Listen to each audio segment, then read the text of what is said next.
Now we're live on Facebook now. Okay. Oh, hi. We didn't officially start the show yet, y'all, but Okay, good. Whew. I figured I'd do Facebook first. Give you a chance to. Facebook.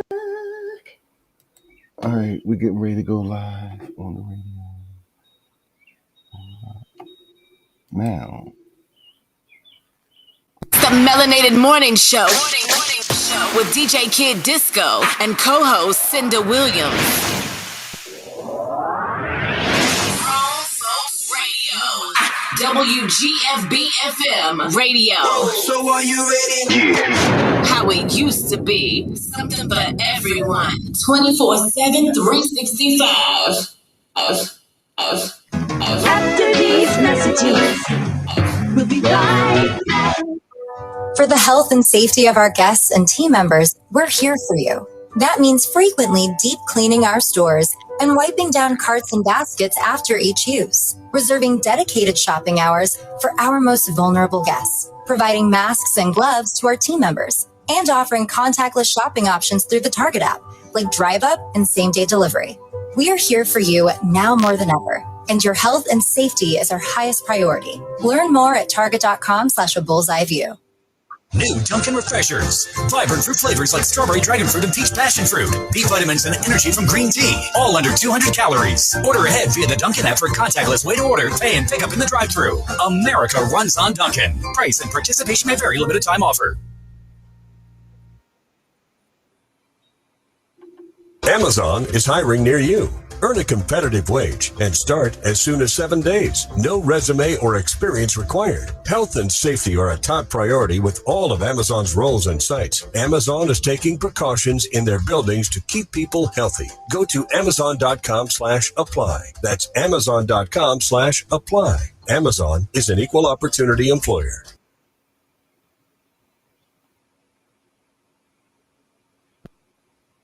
Hey everybody, it is Shelly Shell Williams, host of Single on a Saturday Night. Make sure you follow us on Instagram at Single on a Saturday Night TV. That's at Single on a Saturday Night TV. Follow us on Instagram and we'll follow back.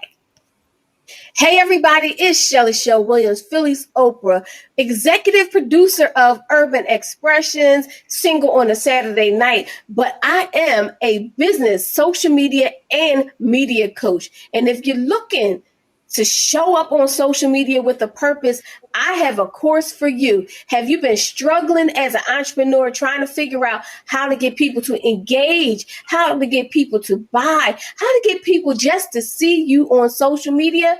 I have just a course for you. Please go to ShellyShellWilliams.com to find out more.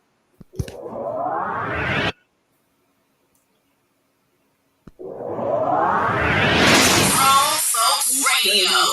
WGFB FM Radio. So are you ready? Yeah. How it used to be. Something for everyone. 24/7, 365. Yo, what's good? This is Tracy Lee, and you already know I gets down with the get down, man. Grown Folks Radio all day. Hi, everybody. This is Cinda Williams, and I am the co-host of the Melanated Morning Show and the host of the PPC Radio Show. And you are listening to Grown Folks Radio. The Melanated Morning Show with DJ Kid Disco and co-host Cinda Williams. So here we are. Good morning. Here we are. Seabreeze, remember this shirt? No, I don't pay that close attention to your shirt. Sorry. When we first started the Melanated Morning Show, we were sending shirts out. This was one of the first. Oh, maybe I didn't remember it because I didn't get one. Damn. Believe me, I am not tripping. I wouldn't wear it anyway, unless I just wore it for a picture. I put it on, take a picture, and then put it up. And see that. That's what. I'm sorry. I'm not a big stuff on the shirt picture person. I will wear, like, if it's a nice little t-shirt that's form fitting and it says something that really means something to me. Like I just bought one. It says faith over fear. Yeah, I'll wear that. My daughter, everything has words on it. That's She's me. trying to say something every time she walk out the door.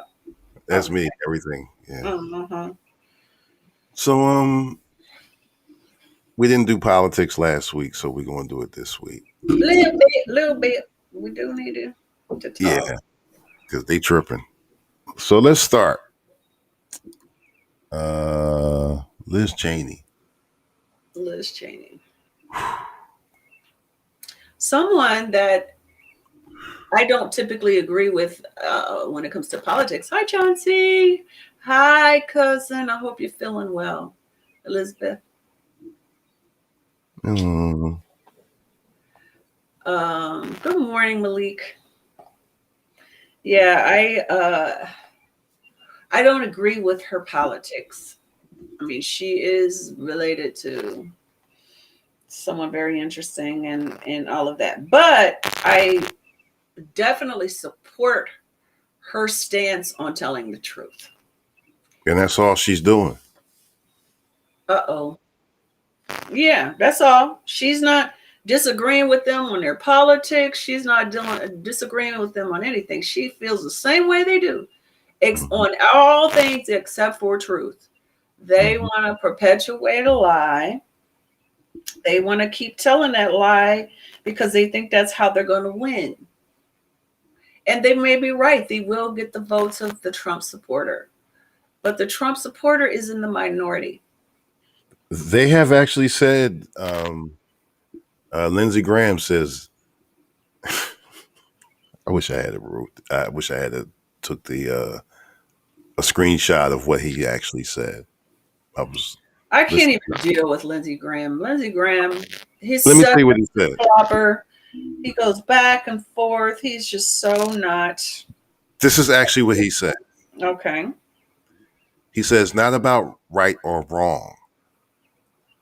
It's about basically pushing back on everything that the Biden agenda, the Biden administration is putting forth. It's about moving forward with our party to push back. So basically, it's 2008 2009 all over again. All it is.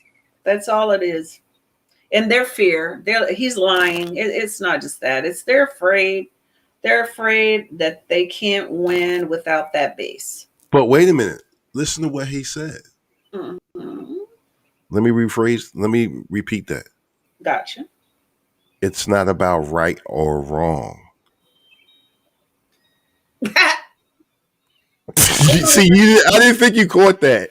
No, they don't care about right or wrong, and that tells you right there. It's not about right or wrong. No, it's not. Because y'all don't care about right or wrong anymore. You just care about winning. That's all you care about. You don't care about things falling apart. I'm Michael Anthony.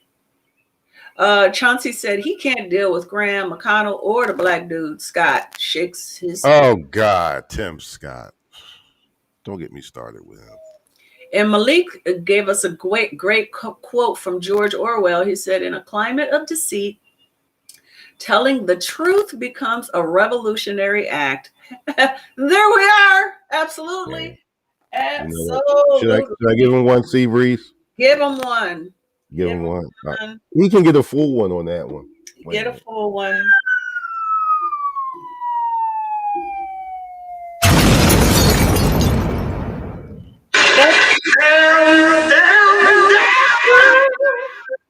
That's a good one. That means good words. My cousin, she said, she spoke on CNN this morning. She said she will make sure Trump will not get in office. She's going after him. No matter what happens to her, she's gonna keep doing her job. She got a soap, what's it called? The soapbox now. Yo, she gave a whole speech yesterday that blew him out the Ooh, water. honey, didn't she? She told him. Did. She told them matter of factly. Basically, this is what she said. Basically, I'm gonna give y'all the hood version of what she said. All right, this is the morning show. I know. Can I get one? I didn't cuss at all. No, don't do it. All right, I'll just do the gesture. This is what she said, y'all. Mm-hmm. That's basically what she said. Like, She's like, not y'all gonna- can do what y'all want to do, but I am not lying anymore. I'm not gonna lie with you. I'm gonna tell my truth. And even though, you know, we agree on everything else, we can't agree on this big truth that the election we lost. Hi, Maurice. Hi, Ramon. I want to say good morning to everybody. I'm not ignoring y'all. I'm just blind as a bat and I can't find my glasses. And I can read force both. I'm being good about that. So hi Mike. Michael Anthony said some and a burden on some people's souls telling the truth. He's saying it's a burden on some people's souls to tell the truth. They don't want to tell the truth. But yet you got a pedophile and a conspiracy theorist touring the country. I don't understand any of it. It doesn't matter what you understand. You just got to follow your instincts and your gut. And, you know, people got to be people and they got to go the route they want and they create their own truths and that's okay. But there will be a reckoning. What's that? All y'all that are tuning in on Facebook, thank you. My Facebook is blowing up. Mm-hmm. There's a reckoning coming. You hear what I'm saying? Yeah. There's a reckoning. It's a coming. All these lies that you guys are so willing to let pass is going to come back on you. Hi, Nancy. Mm-hmm. What's up, sister? It's going to come back to bite you right in the ass. Right in the ass. Right in the So, So that's Liz Cheney. Anybody else got anything? Chauncey said, dang on shame. Dumb Trump still has hold on Republican Party, but he's only publicly vocalizing how Republicans think anyway. Maybe. That part, I guess. So the Brown family finally saw 20 minutes of a 2-hour video worth of video. Okay. And what did they say? Well, the attorney Chantal Latrice, I'm saying her name wrong, was on CNN last night. Mm-hmm. And the family clearly said that it showed that he was shot in the head as he was trying to get away. It hurts. There were so many shots. There were so many bullets. There were so many shots fired that they couldn't even keep count. The family couldn't as they were watching the video. And a neighbor actually gave the same account of what the family gave of what they saw. Here's what I've been trying to figure out the whole time. What made them come out in full force like that to begin with? There is so much we don't know. There is so much that we don't know. I'm telling you. Who did he piss off? And how? Because this sounds like more like a hit to me. That's what it does sound like. Something's going on we don't know about, and that's why they taking a nice sweet time releasing any information. They know something we don't know. That means somebody is going to go up on some serious federal charges. Something. Yeah, something great go down. I see a whole bunch of. Yeah, Chauncey said it seems like something was deeper. A headshot is a straight execution. Mm-hmm. It is. They were trying to make sure that he was dead. Mm-hmm. Elizabeth, I see what you're saying. She's like a lion sitting back and like, yeah. But who's like the lion? I didn't know who you were talking about. Oh, she was talking about Liz. Oh, okay. Yeah. Yeah. Yeah. Chauncey said he says it's a hit too. He thinks it's a hit too. And cousin says she thinks it's a hit. The reason why I'm confused because I don't call my cousin Elizabeth. I call her something else. But I'm trying to respect the fact that her name, her title on here is, oh, okay, I can call you Liz. Okay. Because I don't call her that. I call her what my daddy called her. And the family called her, and that's her family name. So I'm trying to be good and not share her family name because not everybody wants you to know their family name. That's true. I got so many names. I stopped counting them. I got so many names. You know what's fun? You know what? A lot of there's some DJs now that I've been knowing for years, and I don't know their real name. Mm-hmm.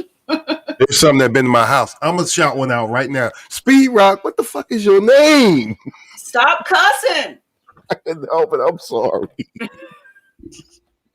There are so many DJs that I know that I don't know their real name. All I know is their DJ name, and they get upset. What's your name? You don't need nothing. Okay. Chauncey said he wonders if Liz is going to switch parties now. Heck no. No, ever, never. She is not. Now, what they are talking about and what I've been hearing is a third party. They're really considering this third party option. Sometimes you got the Trump people calling it a third party, but now they're realizing they don't need to because they got the Republican Party. The Republican Party is the Trump Party. So the third party would have to be some like the old school mainstreamer kind of Republicans. Like the Tea Party or something. I could see that happening. Yeah. I really could. And I could see people like Liz Cheney and Republicans that are just sick of Trump's crap. Yeah, they're sick of the weakness of their party because truly it's so embarrassing. They just have no backbone at all. They have no backbone. They're like the water. They just go wherever the waves of happy go with their base, and their base just has not yet figured out. But let me say this. Love a crook. But let me say this too. Well, that's because they're crooks. But let me say this too. No, I don't think they are. The Blue Party. The Democrats are some punks too, because they could have been. Come on. They've always been the nice people. They tend not to get down and dirty. Now the new ones are.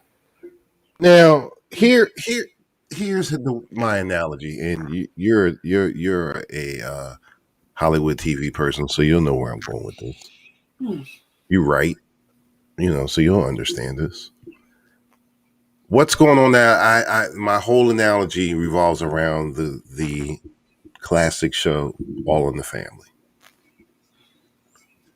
The Republicans are Archie all day long. Archie the real Republicans or the Trump Republicans? The Trump Republicans. Okay. They're Archie all day long. They were racist. They were conspiracy theorists. Most of them couldn't read. Yeah, that's Archie. But the Democrats are Mike. And both of them are dangerous because Archie's the Republican who wants to keep you down, don't like blacks, don't like Hispanics, don't like. Whereas though you got the bleeding heart Mike Stivics of the world, everything as well. He don't understand the black problem. Neither do you. Just because you read it in the book somewhere. There's a classic episode of All in the Family where the house gets robbed. And it was Cleavon Little played one of the burglars, and Demont Wilson from Sanford and Son, Lamont. Yeah. And it was classic because when they realized, like, oh my God, look what we got a bigot and a liberal, which is funny. And it's funny because it was true because he says, Archie's, making all the racial, slurs or whatever. And Mike stands up and said, you have to excuse him. He doesn't know what it's like. He doesn't understand the black problem. And they turned around, looked at him and said, and you do. The thing about it is, okay, some So, people on this I- show are gonna get this reference, and then Right. there's some people that are gonna be too young for it. So maybe we should get back to now. Well, what I'm Those all in the okay. family. The That point was that when I'm I was making. 5. Okay, I did not watch. Okay. I don't like reruns. The point that I'm making is that the Democrats are these nice people. Oh, we want to live by the policy. We want to respect it. We want to. Yeah, but there is such a point where you're being too nice. Well, I don't even know if it's about being nice. It's just about not fighting for anything. You know what I mean? They give up the fight so easily for quote unquote peace. You know what I mean? And there is no peace when certain fights aren't fought. Malik said, in politics, there are no permanent friends or enemies, only permanent interests.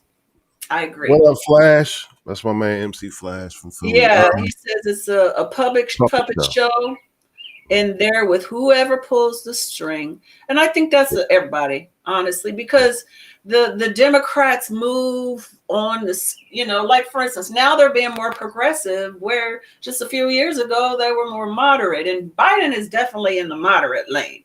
He ain't no progressive, but some of his policies have to be more progressive because a lot of the new people in Congress are more progressive now. So anything is more progressive than what we had for the last 4 years. Well, so it wasn't. I don't even know what we had for the last 4 years. It wasn't Democratic like those principles, and it wasn't Republican principles. It was just one man's random daily thoughts. It was just one man said, okay, I'm going to do this today to be popular with certain people. I'm going to do that today to be. He never cared about policy. He never went to meetings.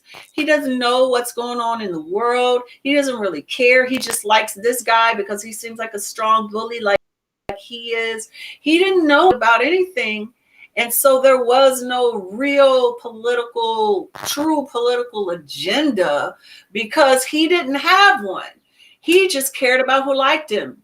He just cared about who thought he was a nice guy, who didn't care that he called women bitches or talked about, grabbing the pee. He didn't care about that. And so they don't care about it either because they like that. He said, just because clowns just want to have fun. Yeah. Yeah, exactly. And so that's why there's so much confusion with the parties now. It's because nobody knows what Trumpism really is. They don't understand there's no true agenda. It's just about popularity. I don't think he ever really did have a true agenda. He didn't, except for being popular and being liked. He's a narcissist that wants people to like him.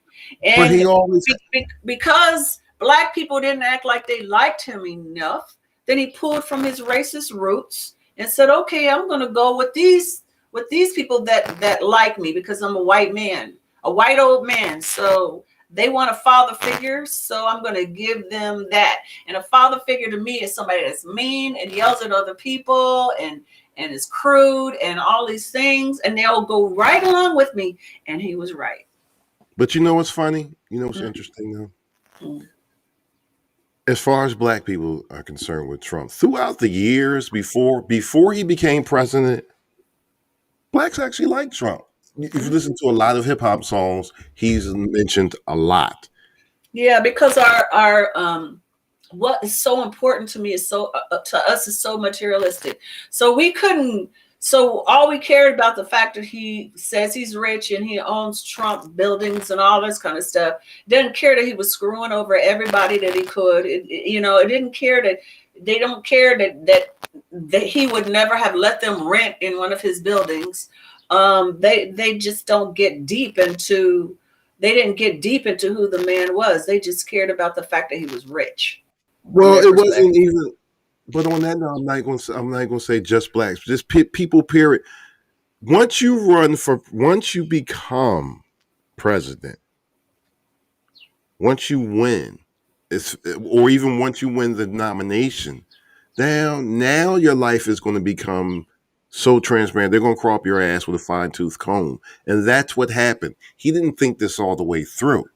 Now, in reference to Trump, as far as back in the day, nobody really gave him listen, anybody that would be a regular on the WWF, nobody takes you seriously. And that's what happened. People didn't take him seriously. But once he became president, now you're looking at him in a whole nother light. Here's the thing. He never surprised me with nothing that he did. I was never angry at Trump. Ever. He has always been who he is. He always been who he was. What has angered me is the weakness of the people that really were running stuff who just said, okay, well, because these people like this man, because he's popular, I'm going to go along with him on every horrible thing he does, because he does everything on a whim. Whatever's going to feed his ego at that moment. It's just like okay. It's just like at any job. There are people who get, I hate that. She do whatever she wants. Don't get mad at them. Be mad at the people that's allowing them to do it. Exactly. I wasn't mad at Trump. If I could do half the shit that Trump did, I would. I wouldn't. I would never do anything that Trump did, because he's a horrible stuff he got away with. He's an evil man. He has done evil things, and I would never do I'm that. not saying the evil stuff. I'm saying if I could go somewhere and get away with stuff. Why would you? Why would you get away with stuff? Why would you want to do that? Why would you want to hurt people like he did? I didn't say that. See. That's what I'm saying. I don't understand how there's anything about him that I would want to do. You know what I'm saying? If I could get money somewhere and ain't nobody gonna look at my taxes. I don't know, man. I'm a goody two shoes. Remember, I wouldn't do that thing if I could. I wouldn't do the thing that I could. Remember me, baby. I'm a hustler. Remember, so if I could get away from the government and I ain't got the feds ain't got what? If I could do some of the kickbacks that he did and could get away with it, shit. Chauncey said it's called white privilege. Elizabeth said I never did like Bunker Dom. And Michael said they call it bandwagon people. And then Chauncey said I personally always disliked Trump. Most of NYCers saw him as a joke, a charlatan. And see, that's the thing. I never took him. People like myself, I never took him seriously because he was always a joke to me. Well, I remember how he screwed up Atlantic City. Barack Obama was the reason why he ran for president, because he joked about him. He made fun of him. He roasted him, and he was like, "All right."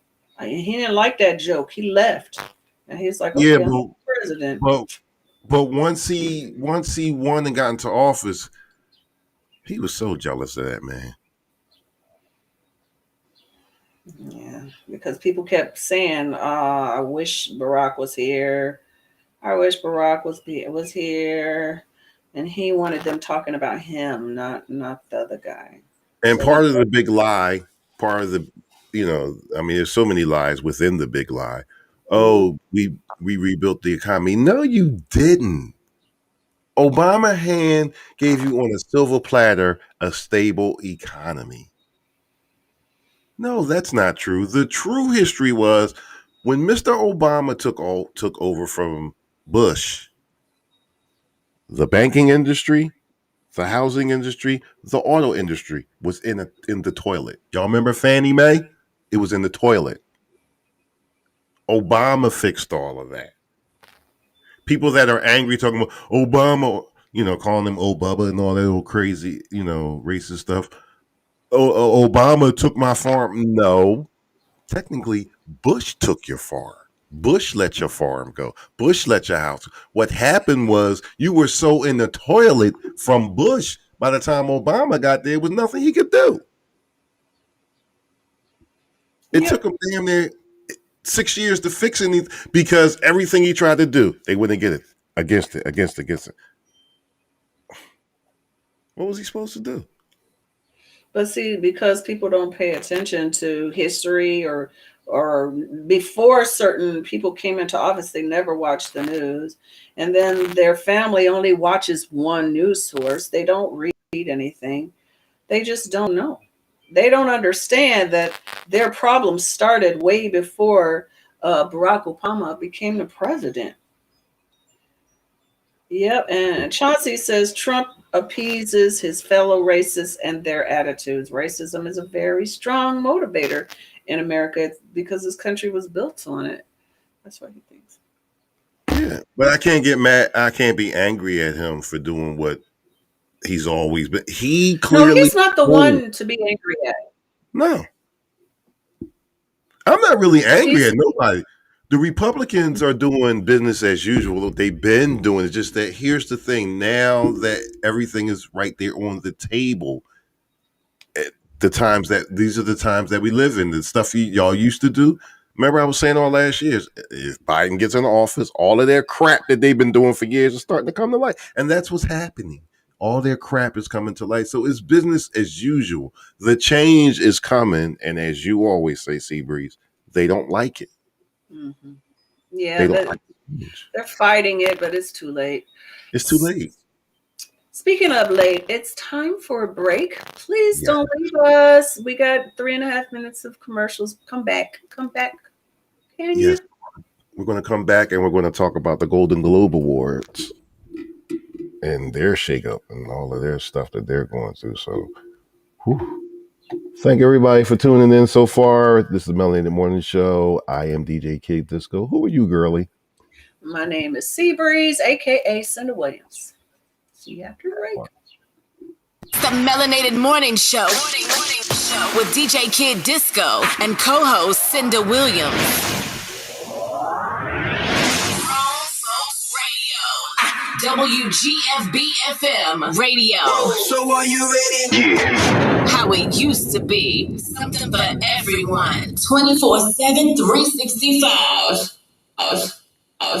After these messages, we'll be right back. For the health and safety of our guests and team members, we're here for you. That means frequently deep cleaning our stores and wiping down carts and baskets after each use, reserving dedicated shopping hours for our most vulnerable guests, providing masks and gloves to our team members, and offering contactless shopping options through the Target app, like Drive Up and same-day delivery. We are here for you now more than ever, and your health and safety is our highest priority. Learn more at target.com/a-bullseye-view. New Dunkin' Refreshers. Vibrant fruit flavors like strawberry, dragon fruit, and peach passion fruit. B vitamins and energy from green tea. All under 200 calories. Order ahead via the Dunkin' app for a contactless way to order, pay, and pick up in the drive-thru. America runs on Dunkin'. Price and participation may vary. Limited time offer.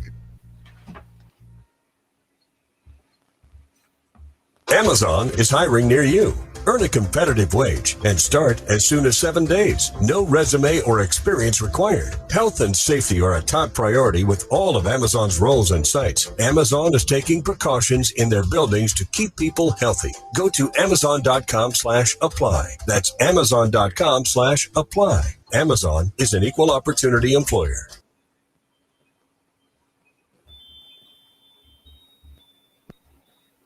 Hey everybody, it is Shelly Shell Williams, host of Single on a Saturday Night. Make sure you follow us on Instagram at Single on a Saturday Night TV. That's at Single on a Saturday Night TV. Follow us on Instagram and we'll follow back.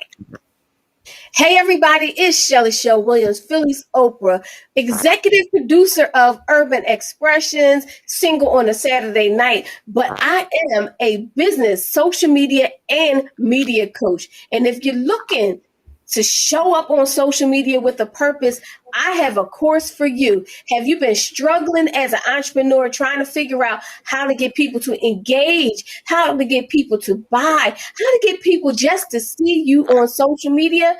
I have just a course for you. Please go to ShellyShellWilliams.com to find out more.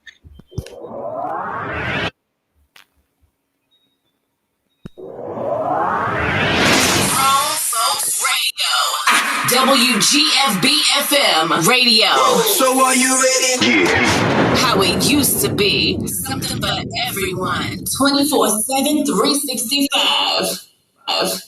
Yo, what's good? This is Tracy Lee. You already know I gets down with the get down, man. Grown Folks Radio all day.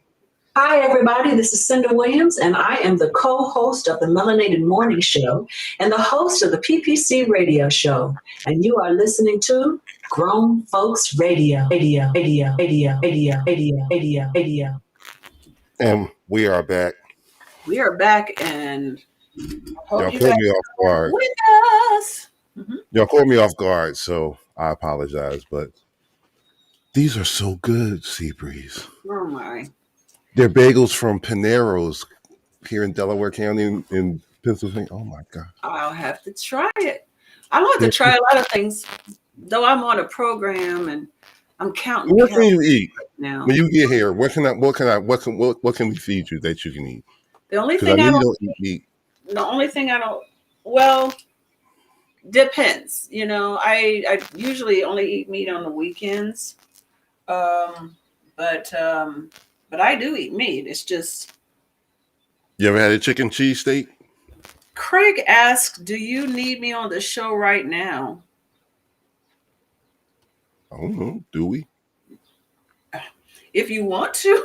He's always welcome. Yeah. I mean, I'll tell him that now because you did want to talk.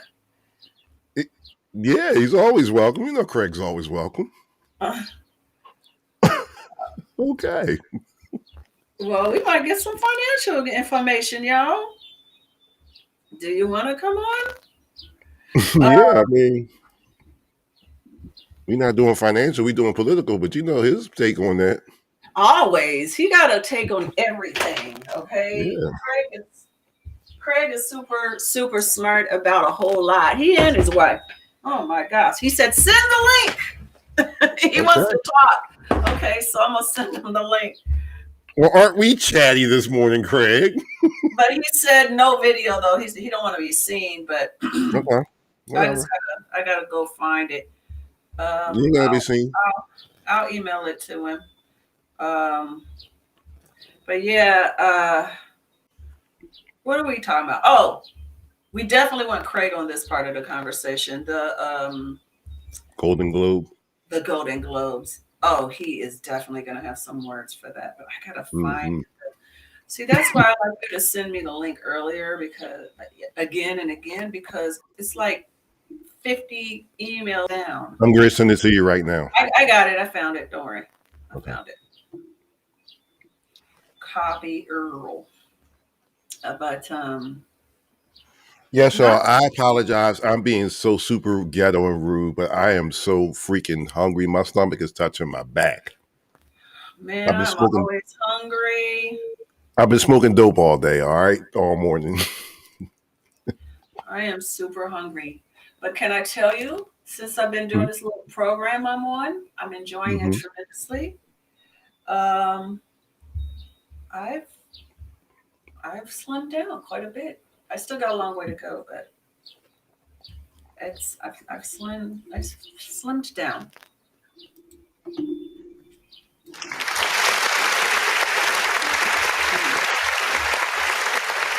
Good. Now, what we were talking about, that's what we were talking about before Craig chimed in. I don't eat anything, right? But I do count calories. It's just, because I'm tall and everything, I have more How calories. tall are you? I'm not as tall as a lot of people, but I'm tall compared to a lot. I'm now 5'7". I was 5'8". I've kind of lost an inch over the years. Compared to you, I'm not. But compared to a lot of people, a lot of my friends are like 5'2", 5'3", 5'4". I'm pretty tall, and I was tall as a young person. My brothers I have one brother 6'4", one brother is 6'3". My sister Megan is 6'1". Is she? Yeah. So T Gunner Dog said, do you want to be famous? Buy followers and viewers. We actually want them to come to us.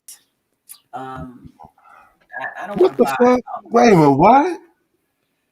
Somebody's trying to get us to buy followers and viewers. That's illegal. Yeah. Thank you, though. Appreciate your offer.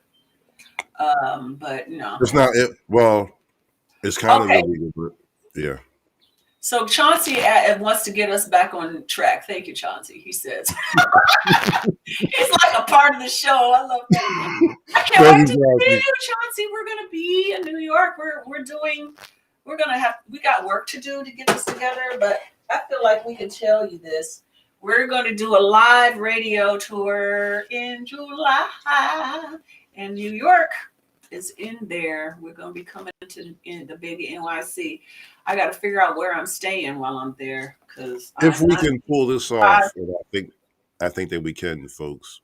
I'm looking. We're gonna figure this out. We're looking at hopefully Boston, New York, Philadelphia, Jersey. Well, Jersey is part of Philadelphia. Baltimore. Hey, Yogi. Florida. Did we? We're still kicking Florida around. Yeah, I'm hoping we got to talk to Yolanda, who's on with us now. Hey, babe, I'll tell you about my method later. I'll tell you on the phone. Yeah, if we can figure out where we can do it in Florida, because we're trying to do like live shows, like in the parks and stuff like that, and have guest DJs come on. So if there's anybody in Pensacola listening, or where we can, help us set up so we can do the show there. Now, as far as DJs, especially in Philadelphia, Baltimore, New York, Jersey, Delaware, I got you covered. Mm-hmm. I know about 20,000 DJs from here to New York. Yeah, I didn't think you'd have a problem with that. But if we want to go to some new places, also Florida, maybe Florida, Carolina, South Carolina, Myrtle Beach, somewhere, so we're actually making stops on the way so we can get new people to know who we are. Yeah, Hassan, hey, brother. He said, ask Rabib, my cousin, about Florida. And don't forget the UK. You bringing us bands? Fly us out there. We'll do the UK.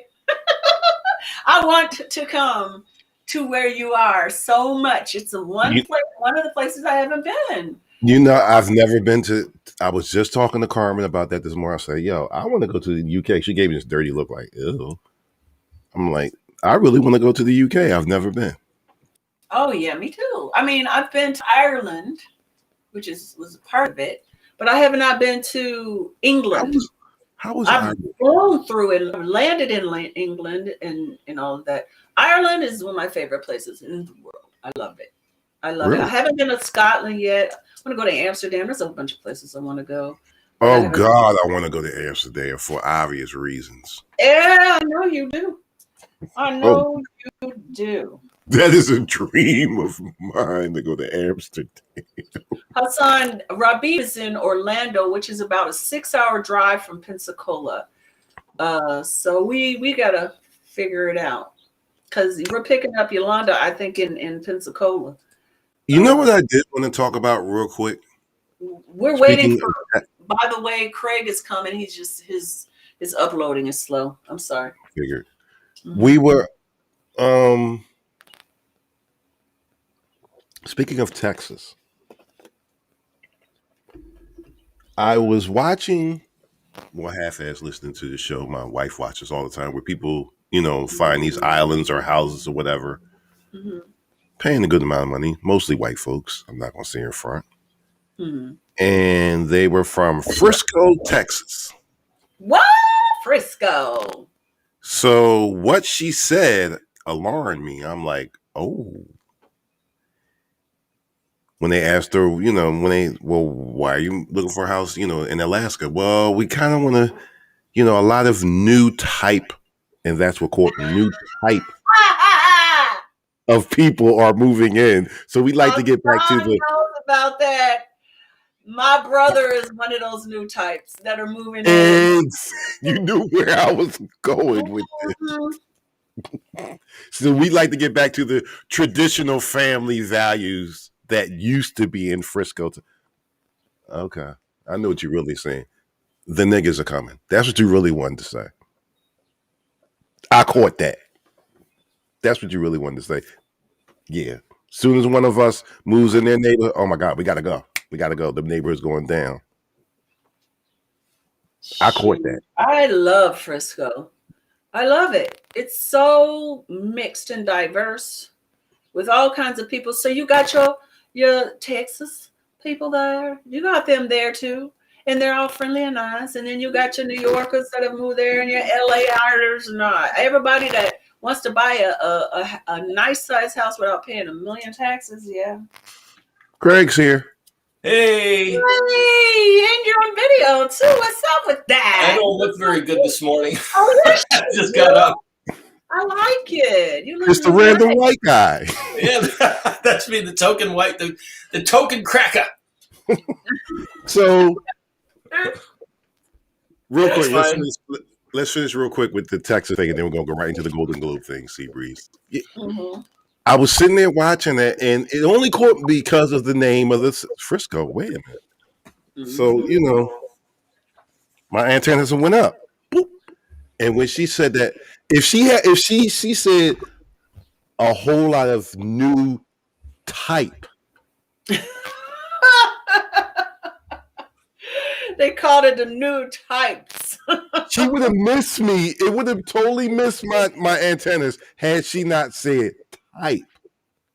And because I know about Frisco because of you, I'm like, my brother and sister, he said we have a lot of people from India and they're very nice people. So Hassan knows. Hassan's been dealing with that's what she meant by type. The foreigners Yeah. are coming. the foreigners and the blacks and The everybody, blacks. not just the blacks, but the highfalutin blacks, the ones Yeah. with money and stuff, and they're trying to be Mhm. all liberal and they don't, and Hassan has had to deal with, Hassan and Cheryl, his wife, had to deal with very good friends who are lovers of the Trump. And it was just funny for me to see that on that type of show. And I had been telling Carmen all along, this show is racist. You rarely see black people on this show. Mm. As if Negroes don't have money to purchase houses. Mm. And then when I was like, and I said, see, dear. That's boom, why there it is. Frisco, I could live in Frisco. I could, as long as my family's there, I could live there because I like it. I like the people. I like the community vibe. It's very, very fun in Frisco. Mhm. I have It's like friends who just bought a house there, and they spent $2 million, and they're not even in Frisco. They're in Oakland, a nice Mhm. section of Oakland, because San Francisco is just so incredibly expensive. No, we're talking about Frisco, Texas. We're talking about Frisco, Texas. Oh, yeah. that's Yeah. like Austin, right? Frisco, Texas is. I love it. Really? Yes, you can get a beautiful house for I don't know, a couple $100,000. Really? 7-bedroom, yeah. And it's all kind of people live there. It's up and coming. It's maturing, and I love it. I love it. It's where my brother. I like that. I like having a nice mix of people in a neighborhood. It gives you Yeah. So what I'm talking about real quick before we move on, Craig. Yeah, is yeah. I was watching this show, and I don't know if you ever caught these shows that come on like the Travel Channel or whatever, and they show people going to like Alaska and Hawaii and all these places, to buy islands or to buy big houses or whatever. And I had been saying all along, I said, this show is racist to me because I see very amount of blacks or browns, but you see all of these rich white folks. I'm like, well, what's going on? So anyway, again, they were doing Alaska, and I think they were looking to buy like a $500,000 house or something. And they said, well, why are you moving? We're from Texas. Well, we're from Frisco, Texas. Now, I didn't pay no mind. I wouldn't have paid no mind had Cinda had not told me earlier about Frisco. I'm like, Frisco. So my antennas went up. And they said, well, we've been living there for years, and there's a lot of new type of people moving in. And we just want to get back to the the traditional family values that we're used to in Frisco. Ooh. What does that even mean? It means there's a whole bunch of brown folks and moving Exactly. there. That's the most racist thing I ever heard. That's so stupid. Yeah, Dallas, Chauncey. It's near Dallas. Yeah. In other words, that's how people think, though. That's how they think. That's what they It do. is how people think, but people need to be judged on their own merits. I mean, that's it. Who cares what color your skin is? That's ridiculous. When my mom bought her house in Philadelphia in West Oak Lane, it was still kind of mixed. But the first two, we were like the third black family, maybe fourth black family on the block. In a good 2-year span, gone instantly. You guys were gone in 2 years? No. All people that were less melanin in their skin moved away. That's the same way it was with us in Chicago. We moved into our neighborhood. We were the second black family. Within a year, it was all black. Within a year. That's how it goes. Moved, but it's all good. So let's get to the Golden Globes. Well, we got 9 minutes before our break. So the Golden Globes. Yes. What the heck, Craig? Tell us your first of all, tell us what's going on and then your perspective of it. Well, I think all your readers or listeners probably know this, but the Golden Globes has precisely 0 reporters of color, right? Mm-hmm. And of any color. I mean, it's not just black, but no Asians, no nothing. No, nothing. What's really interesting, did you guys watch the last, I didn't watch the Golden Globes last time, but I watched Ricky Gervais do his intro to the Golden Globes, which was like amazing. It was, he does not care what he says. At all. He was completely unfiltered. And he made a mention of the Hollywood Foreign Press having no black people in that they're very, very racist. Mm-hmm. And, there were people in the audience who laughed nervously. There were other people who didn't even want to look up because they knew. Mm-hmm. And that was the first time I ever really became aware that there was an all-white organization. And you can't have an adequate cross-section of what's going on in this country with only the viewpoint of white people. Mm-hmm. That's silly. It's stupid. Come on. If we want to have an understanding of other races and other people, we need to be in on their experiences, and we need to be sympathetic to what they go through and understand what their life is like. And we have to understand in entertainment what matters and how that resonates with different populations. Mm-hmm. And without representation through the media and people reporting on that stuff, how do we even know that Cinda Williams is Cinda Williams and Eddie is who he is? And and that's just on a micro level. We need it on a macro level. What I don't understand is these changes have been happening for a while. You know what I'm saying? It's not diversity in companies. Hi, Bethy Boo. Diversity in companies has been a thing for a while. Even since last year with the Black Lives Matter, people starting to get on board with not necessarily the politics of the organization, but the thought that, yes, they do matter, right? All lives matter, including Black folks, right? And that has been like this big, why didn't the Golden Globes at that time say, we're all white. Maybe we need to think about this. At that point, why they have to lose their, station? They're not going to be on NBC anymore. A lot of stars are saying, here, you can have your statue back because you have no diversity and you don't represent me. Here's what's going on. And here's what's going on. As I was saying earlier, GMA, they're predicting a lot of, they were talking about on CNN as well. They're saying they don't think the Golden Globes will ever recover, that they'll never be seen again. Well, it was actually kind of a manufactured award show anyway. It really was kind of like the ugly redheaded stepchild of all the award shows. It's the Craig Angle of Hollywood shows. I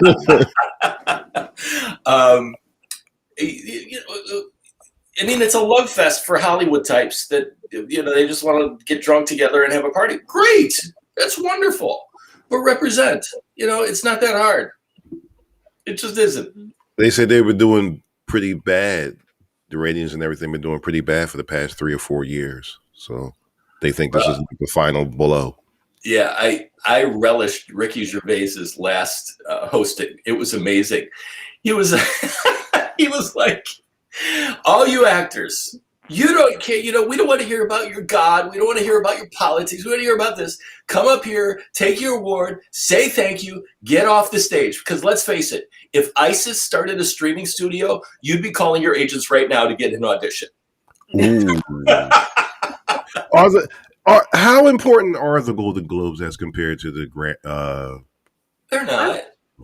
I think that it's something. A Golden Globe appreciated, but it's not like when you're growing up. Oh, I want a Golden Globe. That's not the dream, You don't think about that. Or a movie came out that won a Golden Globe. It's like, oh, it won a Golden Globe. Let's watch it. So in other words, the Golden Globes like the bootlegs of the awards. Okay, I got you. Yeah, for them it's important because it's a party, like you said. I think more than anything, it's just a reason to party and pat each other on the back. And let's talk about that because parties are important. I ran a theater company for many, many, many years in Chicago. You know how you get people to bond and open up to each other? Party. You party with them. Mm-hmm. You have a good time together, right? So on a movie set, like when we were filming our movie, that by the way Cinda's in and did a wonderful job. Movie sets are difficult to have parties because it's work. Movies are hard to make. Larissa and I, we would start our day every day at 8:00 in the morning. We probably would wait until midnight because it was just work. And there was no time for parties. And on the weekends when we didn't film, it was like full recovery mode. We didn't want to party. But when you're doing theater or you're doing that kind of thing, you're rehearsing together, you're coming together, you're seeing people from all walks of life.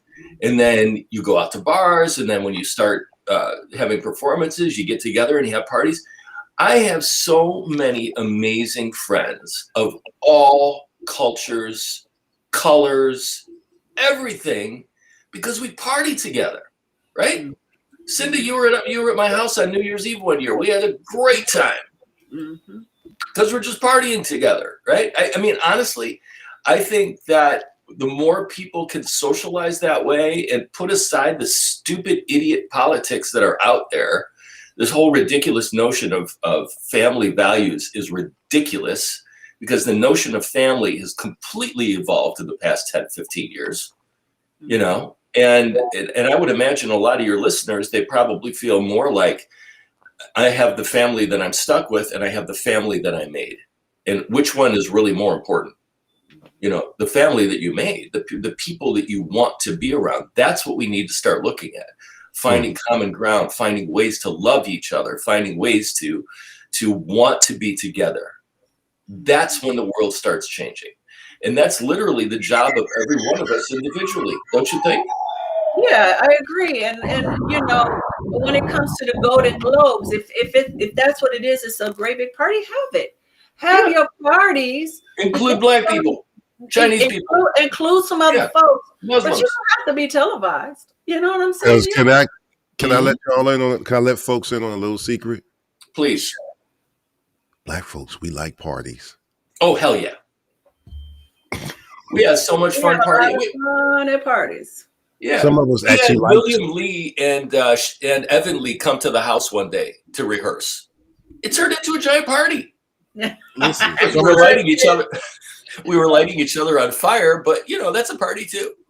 Yeah. Some of us actually like parties, and we like quiche, Lorraine, and we like sushi and all that good kind of white folk stuff. We like that kind of stuff. Love parties. Oh, sushi is especially okay. By the way, Craig, Chauncey said he saw your movie and he enjoyed it. Thank you, Chauncey. Oh, where's Chauncey? Oh, thanks, Chauncey. I appreciate that. Always a support. Can you see the Craig? Can you see the comments from Facebook? Yeah. I wasn't reading them. I was so engaged with you guys that I missed out on them. So, so Chauncey, did you like Cinda's performance in there? We've got a lot of footage for outtakes. We're thinking of adding to the director's cut. That should be fun. Ah, really? Okay. I like You know what? When we come back from break, can we discuss what a director's cut is? Because I've always wanted to know. Sure. Why do you guys do that? I know what it is, but I want to know why. What makes you, Yeah, before we go, Chauncey said the movie was funny and innovative. Oh, Chauncey, that's awesome, man. Hey, do us a favor and rate us. Give us a star rating on Amazon and give us a written rating if you can. That would be awesome. So I can talk about the realities of movie making too, if you want to talk about that, Eddie. We've got the education. We talk about everything here from Dick Cheney Politics to Dick Cheney body hair. Yeah, we talk about we talk about from who's who to who that. Yeah, I think Dick Cheney's far less relevant these days than Liz Cheney. Yeah, we already talked about poor Liz. Yeah. Mm-hmm. It's unbelievable what's going on in this country, how so many millions of people are completely allowing themselves consciously to be brainwashed. It's insane. It's amazing. It is. Is it that time, Seabreeze? It's that time. Is that time? Is that magical time? It's that Go ahead and time. make the announcement, Seabreeze. You do it better. All right. We will be back in 3.5 minutes. We got to pay the bills. Please don't go away and share, and come back. We got another 40 minutes of talk before we go to the music break. All right. Great. Melanated Morning Show with DJ Kid Disco and co-host Cinda Williams.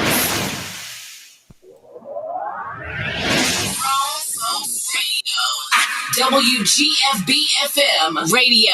So are you ready? Yeah. How it used to be. Something for everyone. 24/7, 365. After these messages, we'll be right back.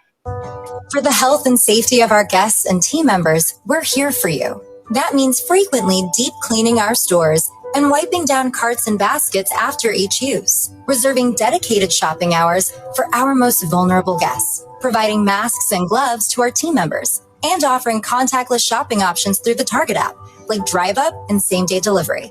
We are here for you now more than ever, and your health and safety is our highest priority. Learn more at target.com/a bullseye-view.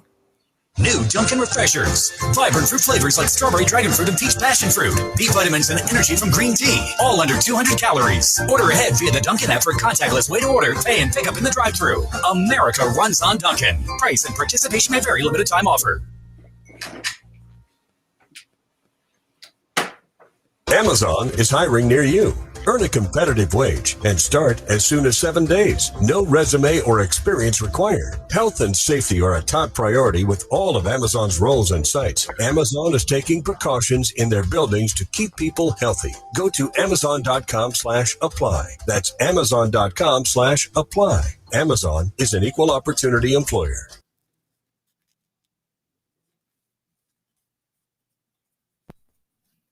Hey everybody, it is Shelly Shell Williams, host of Single on a Saturday Night. Make sure you follow us on Instagram at Single on a Saturday Night TV. That's at Single on a Saturday Night TV. Follow us on Instagram and we'll follow back.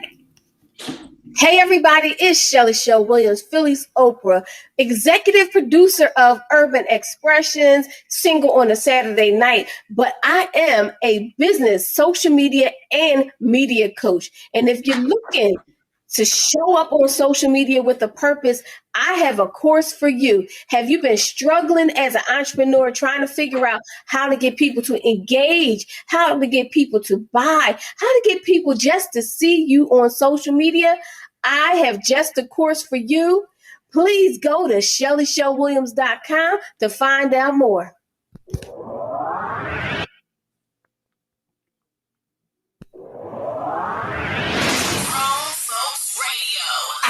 WGFB-FM radio. So are you ready? Yeah. How it used to be. Something for everyone. 24/7, 365.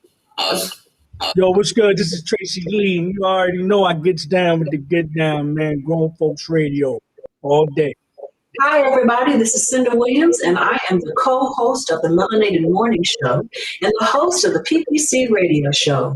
And you are listening to Grown Folks Radio. The Melanated Morning Show with DJ Kid Disco and co-host Cinda Williams.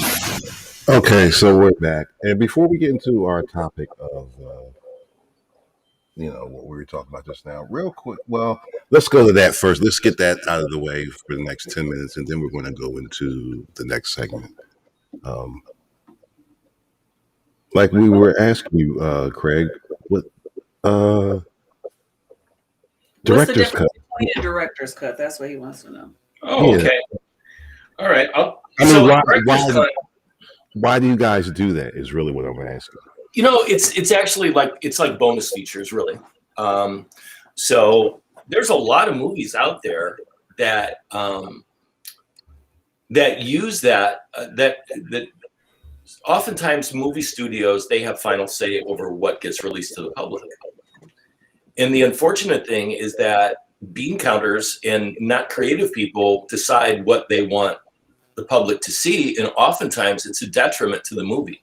So there are movies out there that the director's cut is far better than the theatrical cut, because the scenes that were cut for time constraints or whatever, they're added back in. So I can give a couple of examples. There was a movie several years ago with Tom Cruise. It was directed by Ridley Scott. You guys know who Ridley Scott is? Mm-hmm. He directed Gladiator. He's just fantastic. He directed Alien. Just so many classic movies that Ridley Scott has done. So he directed this movie with Tom Cruise called Legend. And it was a fantasy film. It had to do with the devil, and there's a unicorn in it and all this other kind of stuff.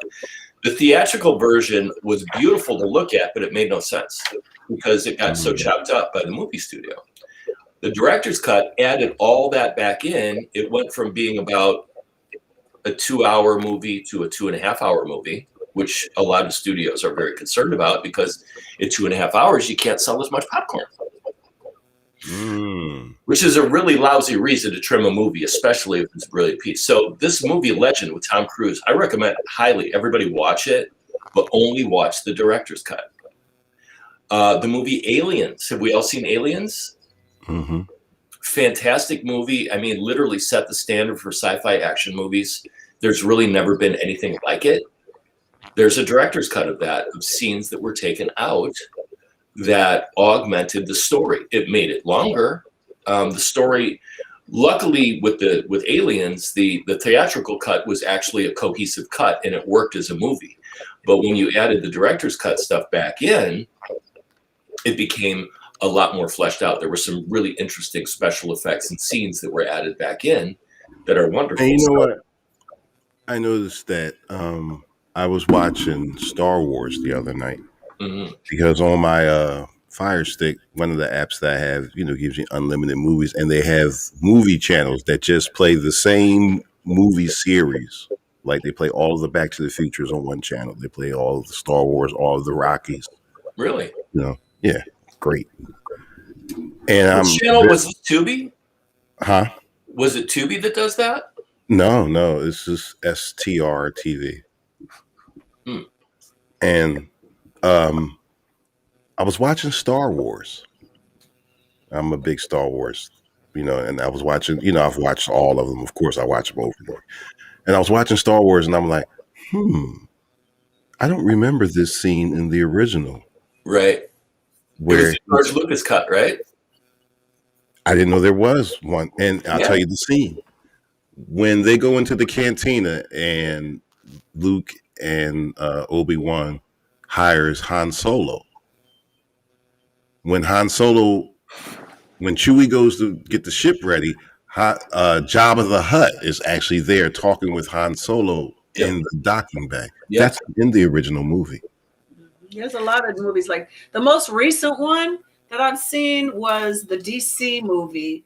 I can't remember what it was called, but it was two versions. The first was kind of a train wreck because the guy who had directed it, his Justice daughter, League.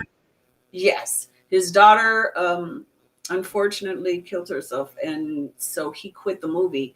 And so someone totally different, Chris, whatever, came in from the other world, not the DC world, but the one with the Marvel world, and he edited it. And so it was a lot more polished, but it missed so much of the story. So they just about a couple of months ago released the actual guy who directed its version. It was a 4-hour movie. It went from being a 2-hour movie to a 4-hour movie. But it made more sense. It was the fastest 4 hours. I don't think I used the bathroom. I was so consumed with it because it was so good. And I couldn't watch that in a theater unless there was an intermission. But because I got to go to the bathroom. But, you know, at home, you can always press pause. You know what I'm saying? Yeah. So it was such a great, I actually understood the characters. I understood what happened. I got it. And, you know, I just happen to be a fan of those kind of movies. So that 4 hours went very quickly for me. Yeah, Zach's version of it.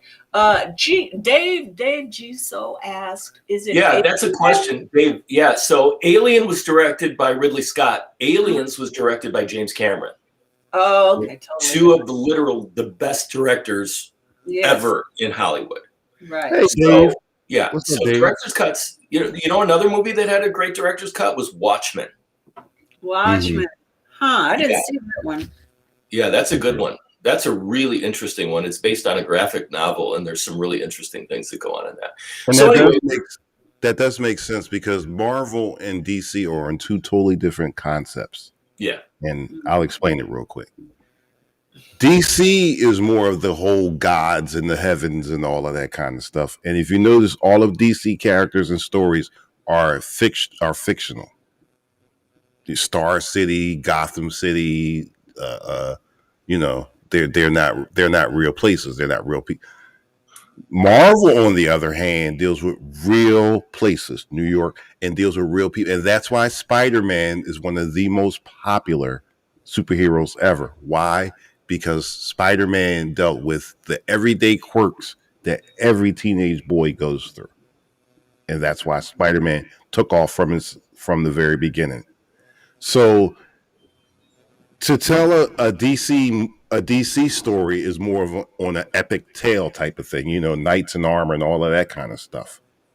Whereas though Marvel is going to be more on the whole, The humanistic side. the human factor, as I call it. You know, as I always say, you could write a script about a potato farm, but once you involve the human factor, you just made a blockbuster movie.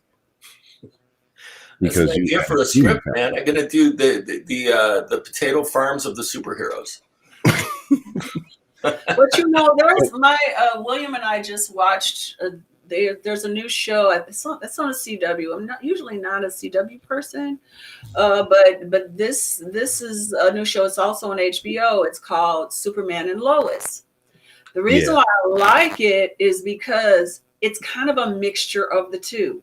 It takes that the gods and all that, you know, Superman from DC, but it adds a human element because now it's his sons. He and Lois have kids. They have twin boys, and one of the boys, at least up to this point, has powers. He's just not as strong. So he's stronger than human beings, but he's way less stronger than Superman. And so it makes it more like the Spider-Man thing. So you see these quirks and these issues, and like, for instance, he ends up playing on the football team. Before he got the powers, his powers manifested, he was the bookworm that nobody paid attention to, and he had no friends. And his twin brother, was the football star. But now he's got his powers, and he joins the football team, and he's throwing people across the field. And his brother is jealous. And so it's this human element that you know, Superman is hard to get because he can do so many things. He doesn't have any flaws that you can relate to. Right. His sons you can relate to. Is I don't know how we got into this, but yeah. That's the way it is with you guys. We just go. My initial point, guys, was that you can't have a Marvel person tell a DC story. It's not going to work. They have to, because DC stories are usually dark. The cities are dark. You know, it's just a whole, like I said. It became like quirky and funny, like Marvel can be, but it didn't make sense that it was quirky and funny. It was like forced. Right. I think the best comparison, honestly, is you take a look at the Dark Knight Returns, and then look at the first Iron Man. Right. Because the first Iron Man is like literally the best superhero movie ever made. I think that's my opinion. I just think it just overall the way it's made, the effects, the story. You know, just no. You don't think so, Eddie? What do you think? Which one's your favorite? The first Avengers. The first Avengers. Interesting. What about you, Cinda? I don't know. I honestly, my favorite of the Marvel movies is Captain America's story. Oh, really? I don't know why I loved that one so much. I love the historical aspect of it, how it came forward. So yeah, but I love Iron Man. I really did, and I do. Me too.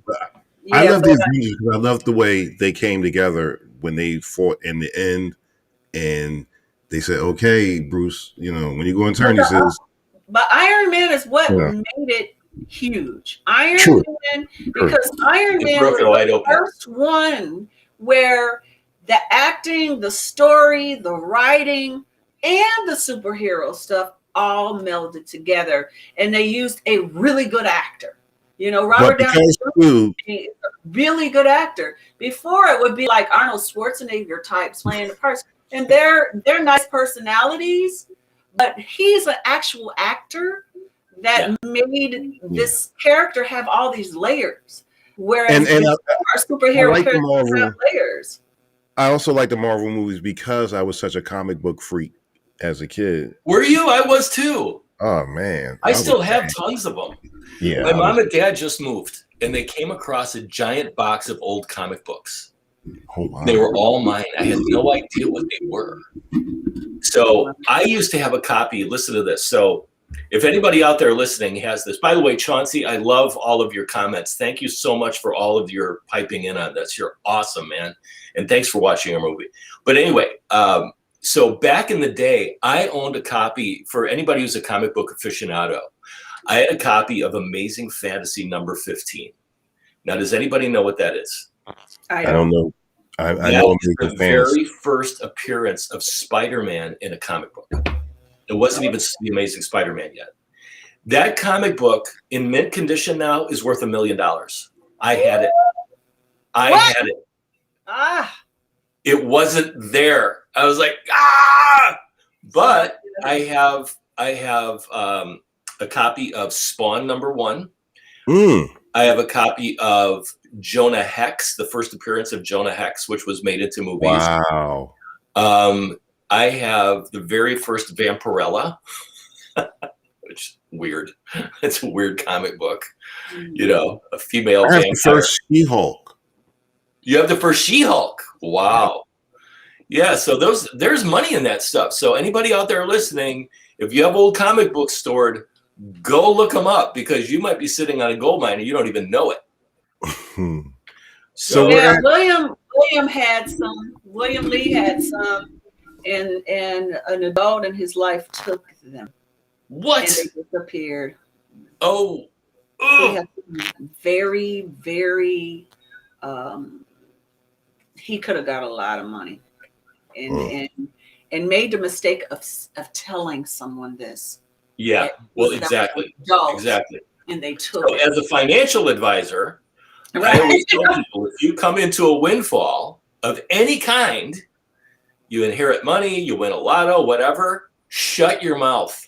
Mm-hmm. And as a hood advisor, right? As a hood advisor, shut your mouth. Shut your mouth.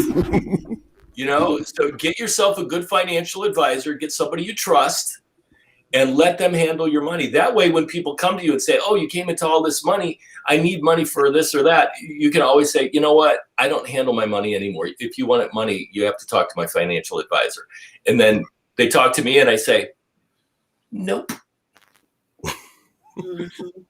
I am never, if anything, if things change for me, which I feel like they are, I'm just gonna keep on living my life, just like how I look right now. All that, you know, it's gonna stay the same. I'm not gonna. That's gonna be my business. You know what I'm saying? And that's for everybody.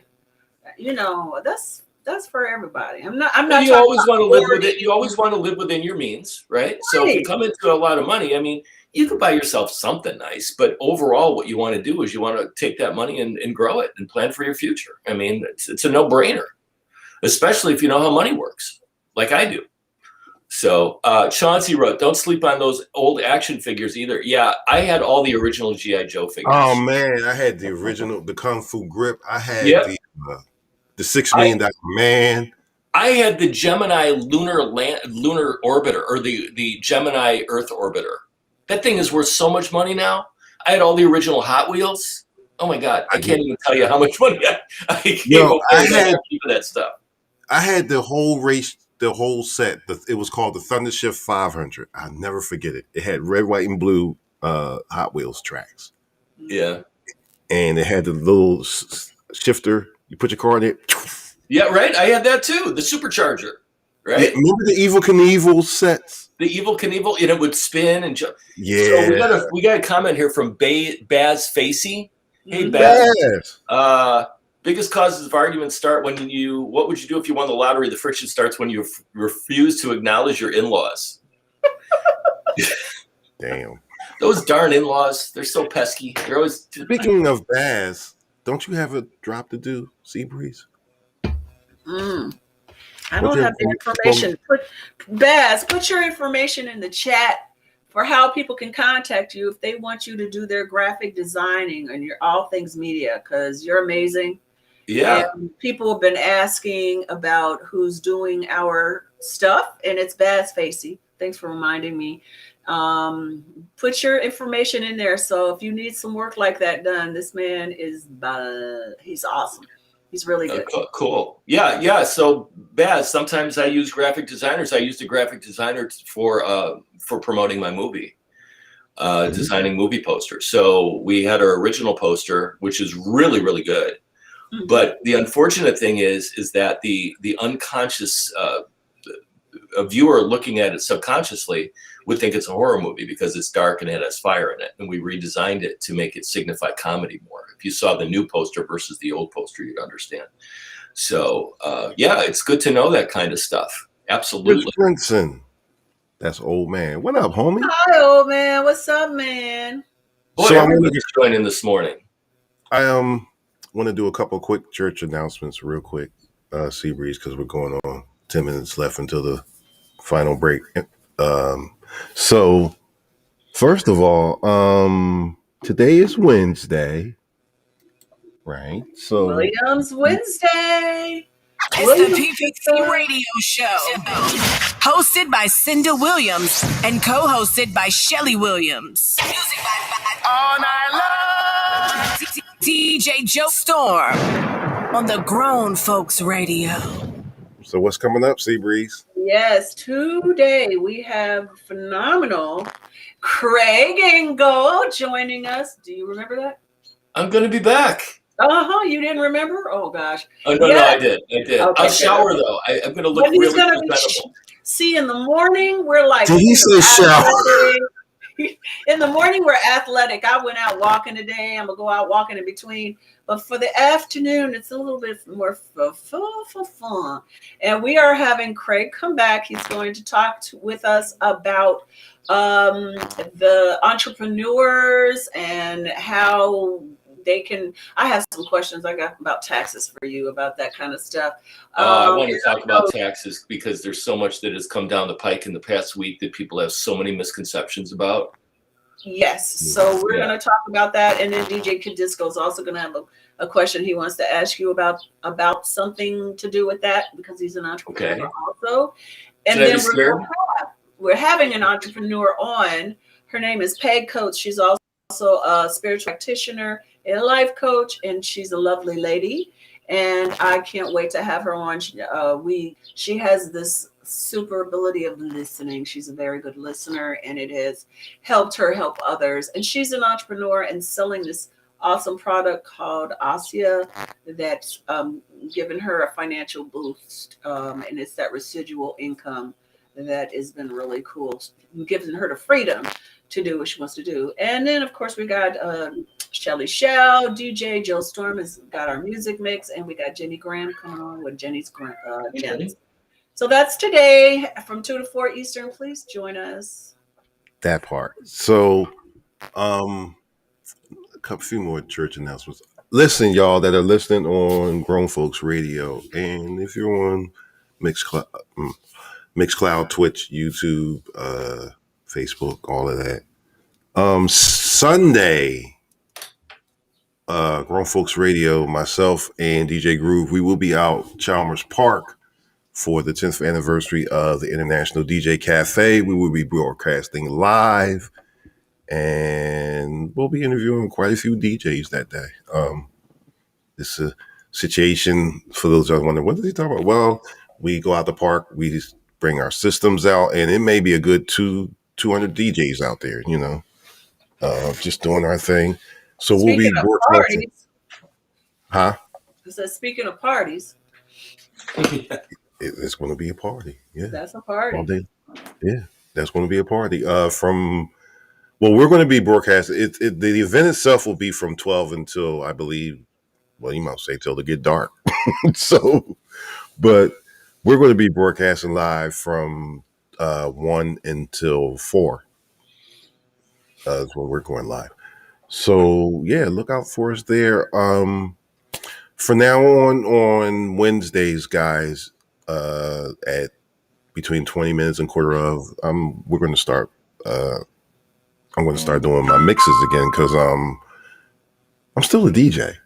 It's especially on Wednesdays because I would have come from overnight with the Head Knot Kings, and this morning, Seabreeze, I got a blend that I really want you to hear because you would get this one. You really would. You really, really would. So we're going to do that at 20 of. I think that's it on the church announcements. Do you have any church announcements, Craig? That you'd like to church announcements? I have so many. There's not enough time. Okay. Well, I will say this for you.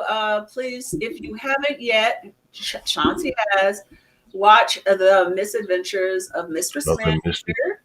Yes, please. On Amazon or wherever. This is Craig's movie. He directed and produced, and his wife wrote and acted and edited, and I was in it, and it's really funny and really fun. And support us and rate it and do all that good stuff because we want a sequel, and we want a sequel soon. So help us out.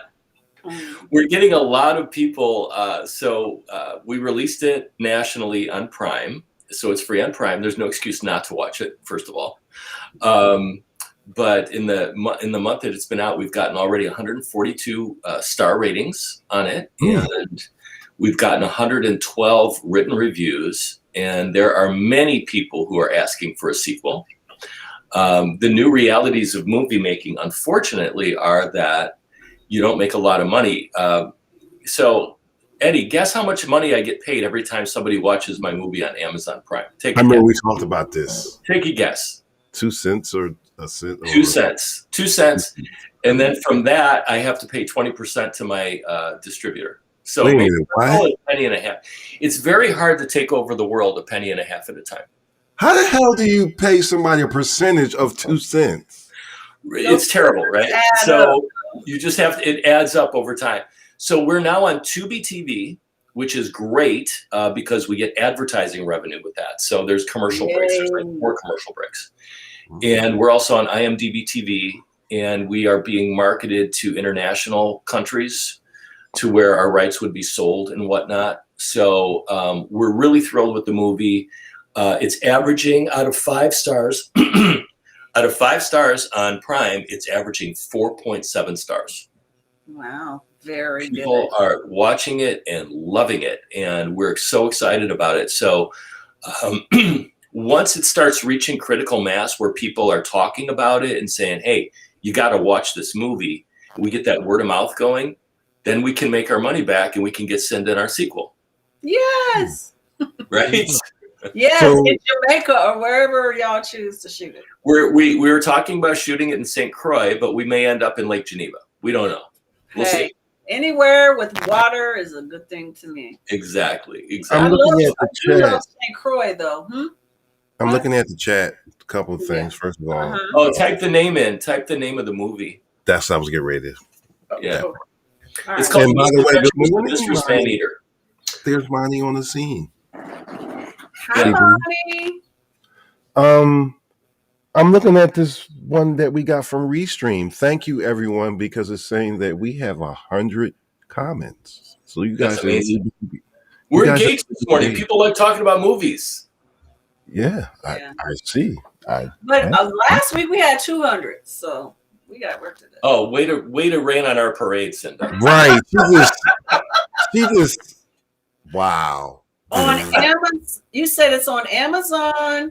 It's on Amazon. Tubi. It's on Tubi, and it's on Tubi TV, and it's on IMDb TV. Oh, okay. Yeah. So it's just important because these days you don't have box office receipts that gauge how successful a movie is anymore. Now they do it by star ratings. Yes. And if you have good star ratings, Prime will give you better placement in their kind of like, when you go on Amazon and you're trying to find something to watch and you go through all the thumbnail photos. Oh, God. Right? So you want to have your movie positioned toward the front where people can find it versus in the back where people will never find it. Because after the first 10, I ain't doing this. Yeah, exactly. So that's why the star ratings are so important. The more good star ratings that are out there, the better placement we get and the more viewership we get. It's kind of like a big circle that propagates itself. So that's what we're trying to accomplish. And what I really like about it is it's fun. It's so fun. It has some serious moments. It has all the elements of drama, but it's funny, it's fun, pretty people to look at. My wife is kind of cute. Larissa's kind of cute. Yeah, Larissa's a beauty. So if you're a guy and you like looking at pretty ladies, she's right. She's got those. But it also has Cinda. That so well, you got that. Some people think I'm kind of cute. I didn't kind of think I was cute in this movie, but you put me next to Larissa and I look like a whale. Seriously, because she's my daughter's size. They share clothes. Okay. Yeah, Larissa's Larissa. She probably works out 5 times a week at least. Well, so do I, but that doesn't happen for me. I work my tail off, and it doesn't matter. Really? Yeah, I work out. I do yoga. Have you tried the keto diet? 5 miles a day. Have you tried keto? Yes, I have. What I'm doing is working for me, but I'm just a big woman. I was wearing a size D cup when I was 13. Okay. Quit bragging.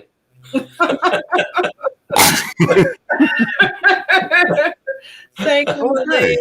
Look at all these comments. Cinda Will is sexy as hell. I love trying to get compliments. I'm just saying that, like, for instance, when I did the wedding with Halle Berry is like 5'3", maybe 5'4", weighs a good 30 pounds less than me. Or when I did Mo Better Blues with Ali, who might weigh 100 pounds, I looked huge.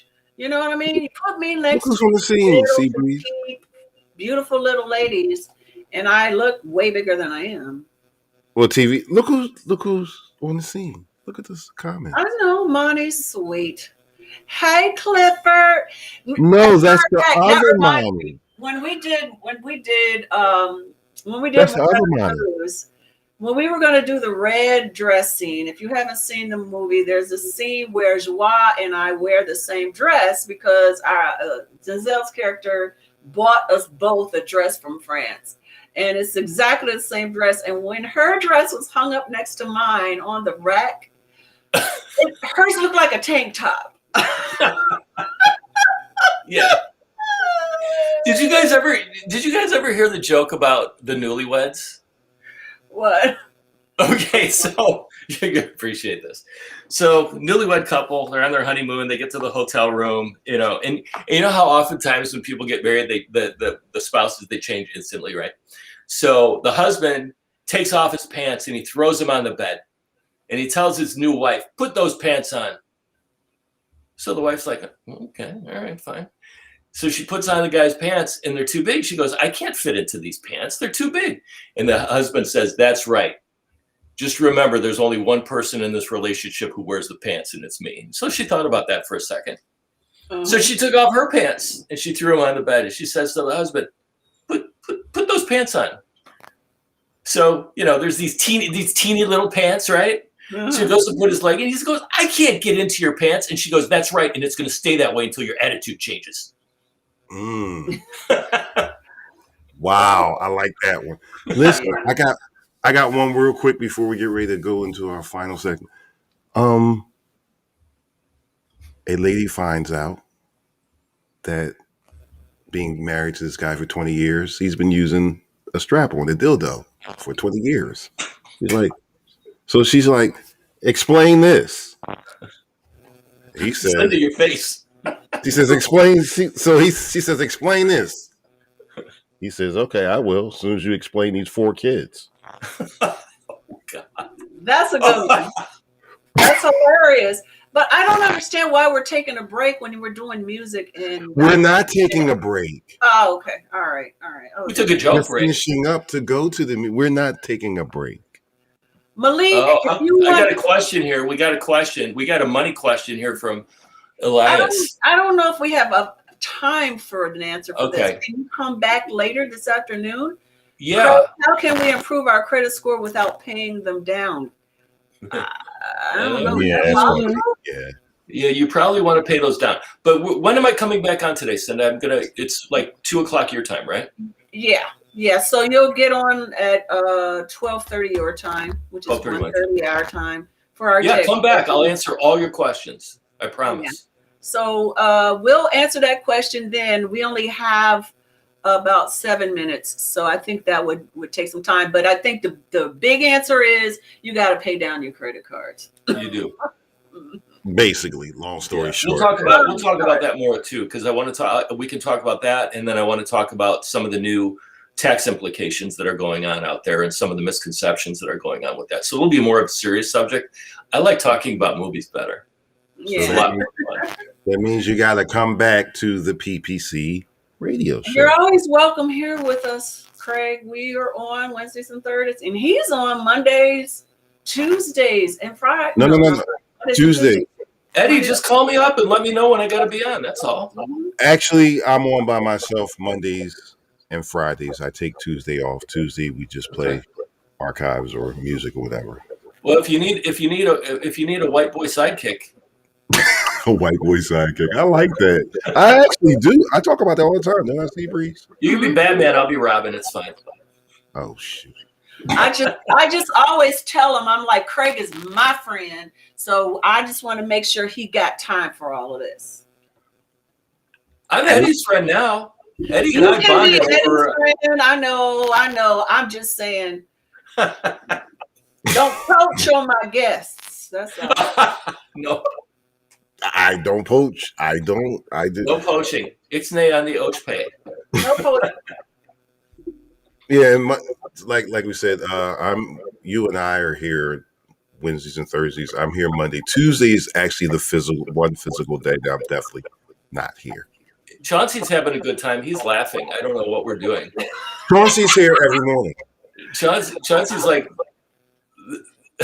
I can't wait till we do the live show there so you can meet Chauncey and James and whoever else will come see us. Oh, we're the Salt and Pepper Gang. Are you making fun of my beard, Chauncey? I don't know if he's talking about your beard or the fact that it is actually. We got some chocolate skin, we got some beige skin, and we got some white skin. We got some pasty white boy skin. What kind of cookie is that? That was a whole nother. What? I'm scrolling back up. I want to say hi to somebody real quick.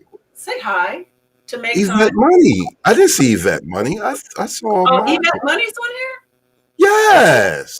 Hey, you know what? I was just seeing Monica, so I was thinking it was Money on Scroll the back Sea. up. Monica Yvette Money Kid.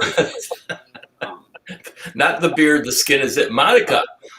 Hey. Yeah, she was talking. Money. Money on the Sea was talking about the salt and pepper, meaning the color. Scroll back up a little bit if you can. Monica Yvette. That's Monica Yvette. Hey, Money dope. Money dope. Money. That's my And girl. Monty said curves are in. Yes, they are. Curves are in. There she is right there. I got lots of curves. There she is right there. Look. Now we got everybody engaged. This is awesome. How does Monica know you don't like to share, Cinda? What's going on with that?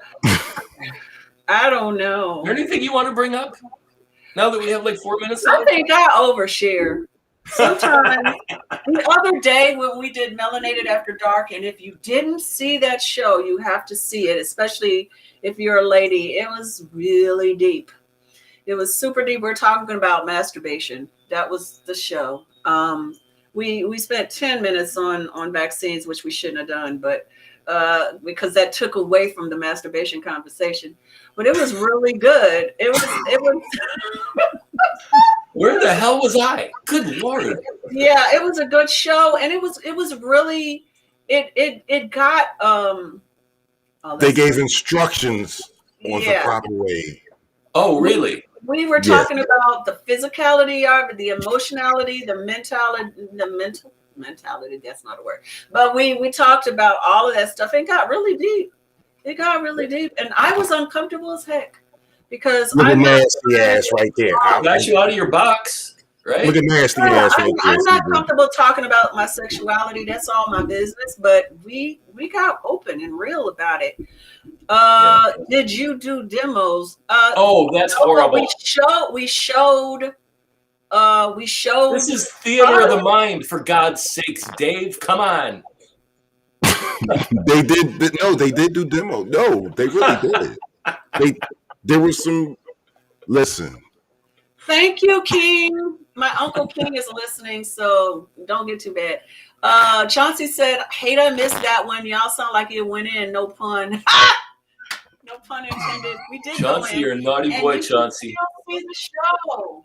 Go to my page. You can still Why see the wasn't show. you know what? That's a good question, Yvette Money. And guess what? On the next show, you will be here. I forgot. That's right up here. Yvette Money should have been there, but there was already 6 of us, and I just stopped talking because there was so much expertise that wasn't me. I listened to most of the show. That's why I love guests. You had masturbating expertise? You had like experts? We had 2 different people. My friend Yogi is an esthetician, and she's learned a lot about human sexuality because of her job. And then we also had a lady, Andrea or Ms. Pucci. Miss Poochie with the coochie. That's what she called herself. With the good Poochie or something. Miss Poochie with the good coochie. She is an expert on all things toy. And so she brought toys for girls and boys, and it was very uncomfortable. Sounds amazing, frankly. That's essential information, right? It is. If you're in a long-term relationship, if you're in a long-term relationship with somebody, you got to know what buttons to push and how to do it. We talked about that. We talked because we had our married lady who's been married for many, many years. So we talked about all of it. It was a good show. Go to my page, Eddie's page, and find it. It's called Melanated After Dark. It was really good. And we're going to, once a month, we do a Melanated After Dark, second week of the month. Monica, as long as I'm doing self-care, I feel like a professional. Monica on the scene was with us for half the show at least. She had a few comments. She was with us. It was funny. And my girl Beth, she was like, how come I wasn't on the show? Y'all need a white chocolate up in there. So And she's an expert at these things too. So, oh yes, King. Oh my gosh, my uncle. He said I need to watch that footage. Alicia would enjoy it very much. That's his lady. Well, I tell you what I'm going to do for that matter. Then tomorrow, after we finish our morning show tomorrow, I'm going to replay it live. Okay, cool. So you guys, if you want to watch it tomorrow at noon, that show is going to be replayed live on all the different places we are. So you should check it out. It was really super good, and it might be helpful to somebody, especially people that have shame about self-pleasure or sex, period. We talked about all of that. It was very good. I don't know what we're going to talk about next month because that was so dang on, what's the word? It brought people's mind, it was very controversial, an after dark conversation. Well, it's after dark. Calm down. It's after dark. That's what it's supposed to be, after dark. It really is an after dark because it was still bright outside, but we really told everybody, put on your earphones or put your children out of the room because we were talking very, very real. Well, Monica says she want to do a part 2. Okay. We'll get into that. We'll get into that later. We'll talk next month, part 2. Well, we did 2 months of hair. So I guess we can always do, because an hour isn't a lot of time. And since I got your attention, Money Do Money, you will be on. Yvette Money, you will be on. In fact, I'm going to call you later on today because I need to discuss some other stuff with you personally. I think part 2 needs to be a 2-hour show because if we don't have Money, 3 Monis possibly, and we got Beth, and then we got Yogi, and we got Shelly. That's like 9 voices. That's a lot of people. So we need 2 hours for that. Chauncey just wrote something. I'm a Scorpio. I definitely have to see how that went down. Scorpio, Chauncey, I'm a Scorpio too. So we don't necessarily need as Scorpios instruction on how to maneuver a woman's needs as Scorpios, but a lot of other men. You're a Scorpio. What's your birthday, Chauncey? I didn't know you were a Scorpio. Yes, Monica Rose is going to be on with us, King. Oh, goodness. So, okay, we'll get into that. We're running out of time. Yeah, Monica Money said, call me Yvette. Okay, Yvette. Because there's so many, we got 3 Monicas. Yeah. So, you're a Scorpio too, Nancy? When are you guys' birthdays? Let me know. I don't know Scorpios that well. I got a couple of my family, but I've never gotten super close to Scorpio. Well, I can. So Larissa's very much into. Yeah, Larissa's very much into zodiac signs, just as a conversation starter for what she does. And Scorpios are the most physical and sensual of the signs. Scorpio. But we also have a very dark side. So yeah, that's the side I know about. November 14th is Nancy's. Okay, I'm gonna write that down, Nancy, and so I won't forget. And Chauncey, you should be sending me your birthday too, November 14th. And yours is which day, Craig? November 7th. November 7th. Yeah, I love my Scorpios in my family so much. I love them so much, but I can't see that dark side. October 29th. Okay. Anyway, yeah, we definitely have a dark side. So. Yeah. But the way to work around the dark side is to be very physical with us. Then it's like soothing the savage beast, right, Chauncey? Huh. I'm going to tell that to some people that I know. Okay. Good to know. Good information. Yeah. I know it's time for music, and they will strap you something up in a minute. I think that means posterior. Oh. Okay. Okay. You know what? Okay. Can I just say one thing before we go? One of the things that we learned on our show that I did not realize is they have strap-ons for men for women. I didn't know that. Strap-ons for men for women. I was like, wow. There are stories that go along with this. Yeah, some men are having some, problems. This keeps things interesting, I guess. I didn't know that. We're going to talk more. When we do this again, I want to be invited on. I want to tell the story of when my girlfriend sent me to a sex toy store on her behalf. And the toy store was in Boys Town in Chicago. Ooh, I know they were loving you. You are just their type.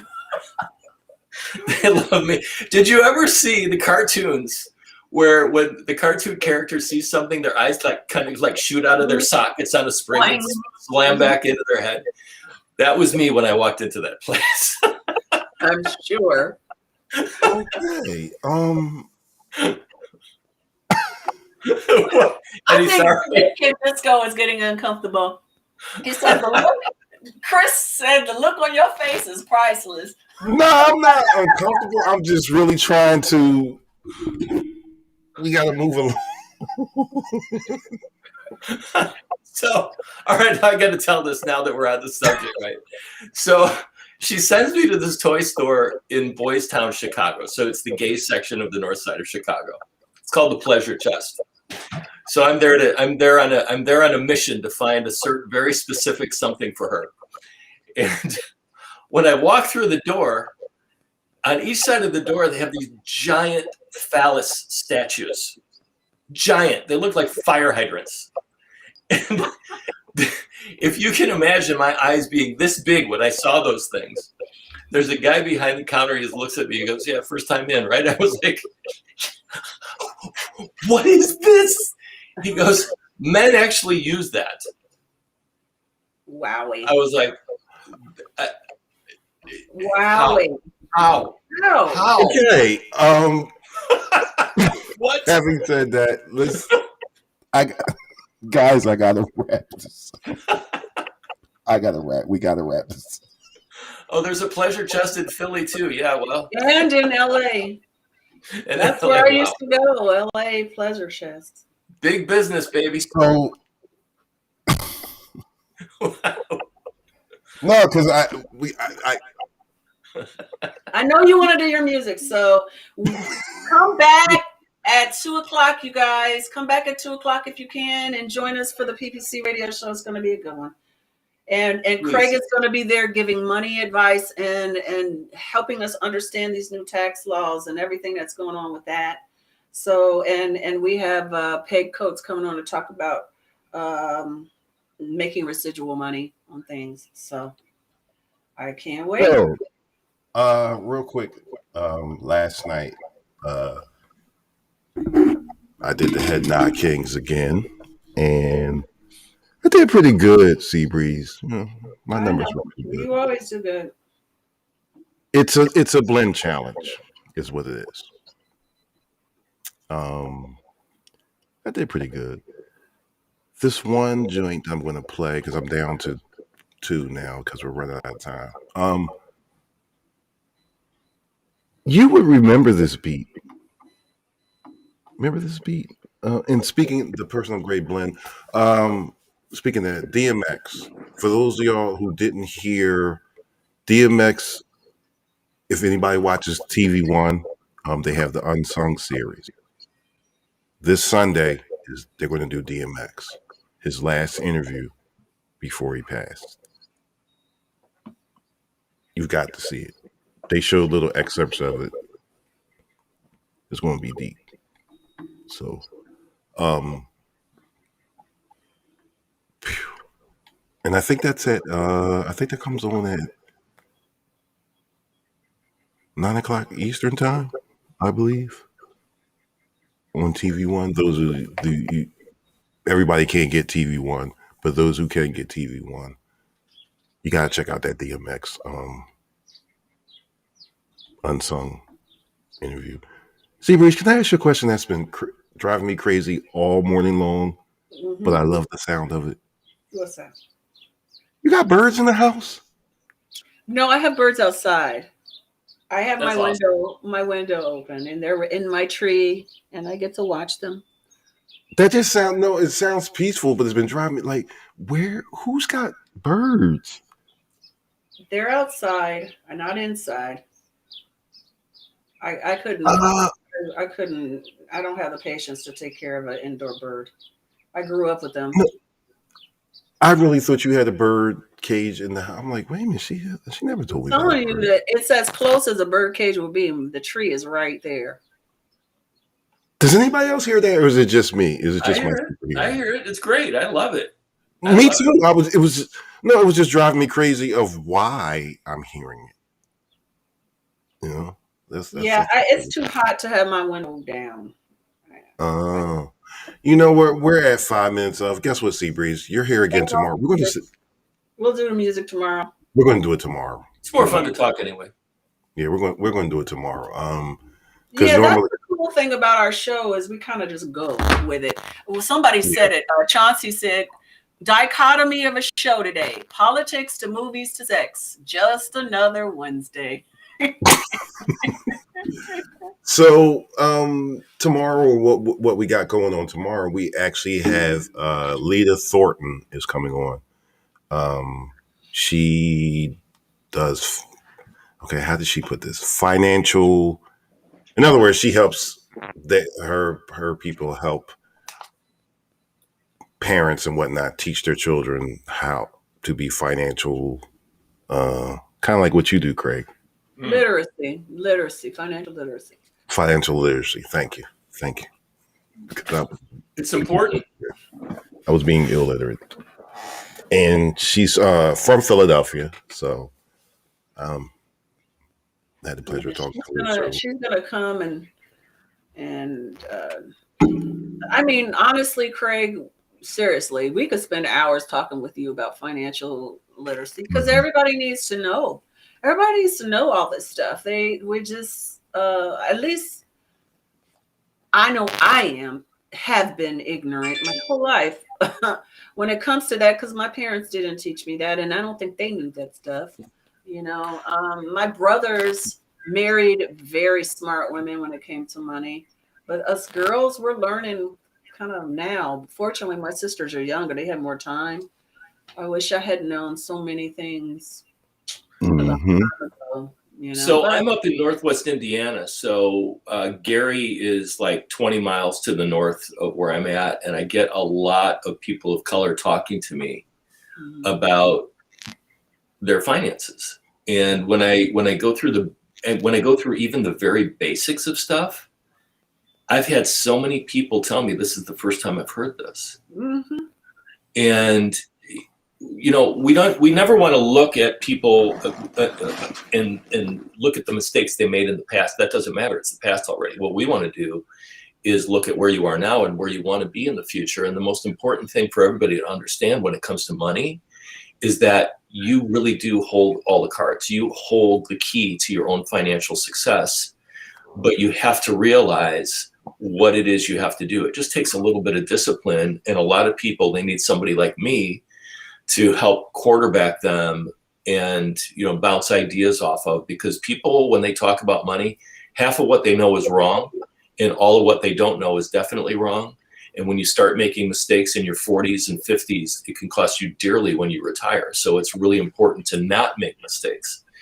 And that's why I come on Cinda's show as a financial therapist, because I can give this information to the masses. By the way, I had somebody from Philadelphia call me a couple weeks ago based on this show. Basically said, I love what you said. I love the common sense approach that you have to money. And I would like to know more about what it takes to have you in my corner. And it was great. I mean, that was the first time somebody called me from the show. But from Philadelphia, I thought it was amazing. So at 2:00, I'm going to do that again. Well, we have a few Philly supporters, you know, here in Atlanta. Yeah. Philly backs us big time. You know, that's me home. So we're at 5 minutes of now. So I think Cinda just popped out. She did. Oh well. Now we have guy talk. So we're at like 4 minutes of, guys. So we're not gonna sign off until Seabreeze comes back because she has to do her rap. There she is. I think there she is. We got some comments. Dave G. Soul said it's never too late. It's absolutely correct. Monica wants to build her credit for her LLC. Fixing your credit and building your credit is always a good thing because it allows you to borrow money at a far cheaper rate. It's amazing. Monica wrote her son's 18, doesn't even know how to sign his name. Well, you know what? It's interesting. 18-year-olds, they don't listen to mom and dad, but they listen to people like me. And so if you need your 18-year-old to hear the voice of God when it comes to money, make them tune in to when I talk, because I'm going to give. So Craig, do this. What's that? Put your info in the comments so people can contact you. You know, how do I do? Where do I go to leave comments? I'll do it for you. I have to, because he's not on Facebook. I'm on Facebook. If anybody wants to contact me, it's Craig Engel, ENGEL at allstate.com. Just send me an email. Craig Engel at allstate.com. And if you want to call me and talk to me and have a conversation like this gentleman he was a teacher in Philadelphia, retired. If you want to call me and have a conversation, I'll take your call. I'm at 219-333-1460. 219-333-1460.